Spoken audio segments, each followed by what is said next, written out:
একটা বাড়ির দক্ষিণ পশ্চিম কোণে একটা তাল গাছ। শোনা যায় ওই গাছটায় কেউ তাল পাড়তে ওঠে না।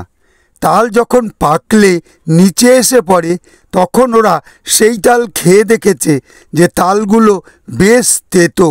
সন্ধ্যার পর ভয়ে ওদিকটায় সাধারণত কেউ খুব একটা যায় না। একদিন ওই বাড়িরই একজন ভদ্রলোক দুপুরবেলা তাল গাছটার পাশেই একটা জাম গাছে জাম পাড়তে উঠেছিল। অল্প একটু উঠতেই মনে হলো যেন কেউ ধাক্কা মেরে তাকে ফেলে দিল। ওনার সারা শরীরে প্রচুর জায়গায় তলায় পড়ে থাকা টালি আর বাঁশে কেটে একেবারে রক্তারক্তি কাণ্ড। তখন হঠাৎ সবার মনে পড়ল যে আজ শনিবার। উনি নিজেও অত কষ্টের মধ্যে বললেন আজ গাছে না ওঠাই উচিত ছিল। তারপর ডাক্তার দেখানো সত্ত্বেও ওনার প্রচুর জ্বর এলো। জ্বরের ঘোরে উনি বারবার ভুল বকতে লাগলেন। বললেন, শনিবার দুপুরবেলা তুই কেন ওই গাছে উঠেছিস? তুই কি জানিস না যে ওই সময় আমি ওই গাছে বসেছিলাম?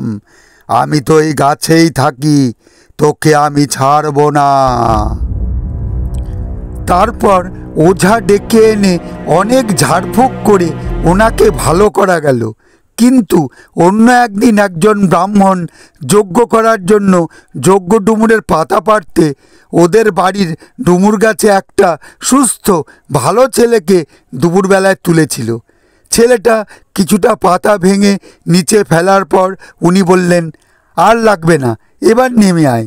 কিন্তু ছেলেটা বলল, আমি নামতে পারছি না, আমার পায়ে খুব ব্যথা, মনে হচ্ছে যেন হঠাৎ পাটা ভেঙে গিয়েছে।